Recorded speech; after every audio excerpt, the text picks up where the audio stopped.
Tony Cade Bombara said the revolution needs to be enticed. And I think Lismore really showed people that a different kind of future is possible, and there is a way to kind of come together as a community and survive and thrive. We're not quite thriving yet, but we're getting there.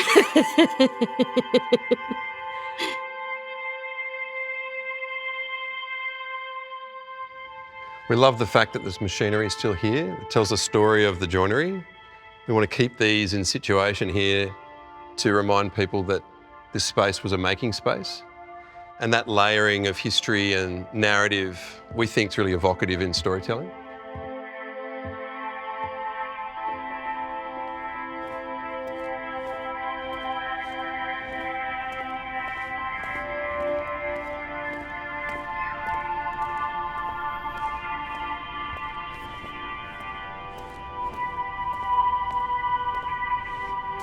So this is the joinery, a 3,000 square metre warehouse with multiple spaces, multiple feelings in each space, but completely open and versatile.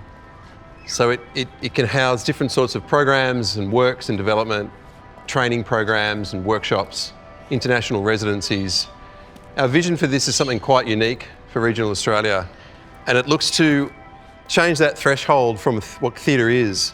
There's no foyer, there's a bar, but it's not a theatre. It's theatre where there's no theatre. It's creating a space that suits our aesthetic about what we believe theatre is, which is theatre's for everyone.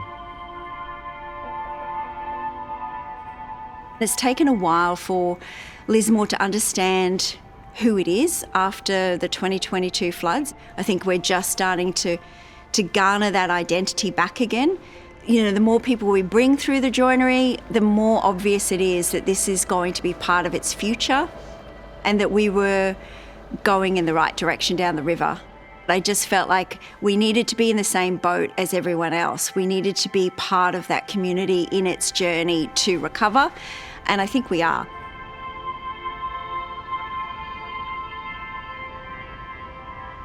I think throughout history, cultures and humans have used art to survive, to create culture, to create community, and I think one of the things that trauma does is it really kind of, you know, it ruptures your sense of trust, of belonging, of, you know, feeling safe. And I think art kind of cuts through all of that, and it can bring people together in the space of an afternoon, and it can make people feel heard and validated and connected.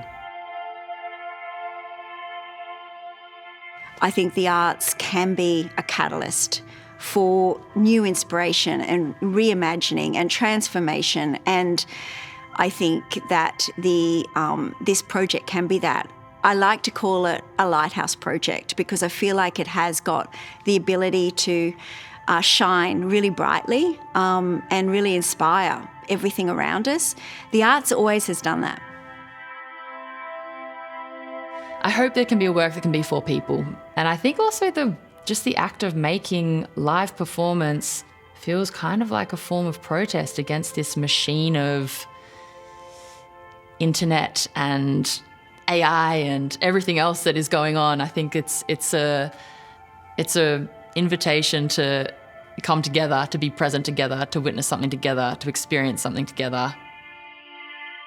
When that show goes to other audiences, it's not just the people in this room, it's the people in those other rooms and those other places. I know that message is going, all those experiences, that audience is happening, is connecting us all with an umbrella of understanding. And I kind of really got it from the flood in particular, because I feel like we've had this special experience, and that if people get a glimpse of it, that's quite a healing thing for me to know that they might understand us.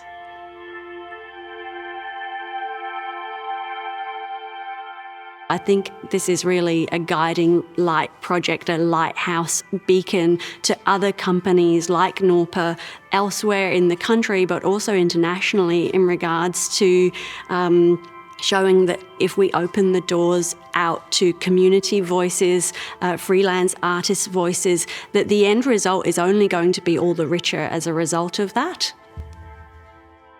I think through all the challenges of a flood and COVID, you can really lose sight on what's important and why we exist. But actually making theatre and making art is why we exist. This space represents that, and it'll give us the chance to really put the artists at the centre of the process, the centre of our daily activity. And that's what's exciting about this space. It's a space of possibility, of the limitlessness of theatre making, and the limitlessness of storytelling in our region.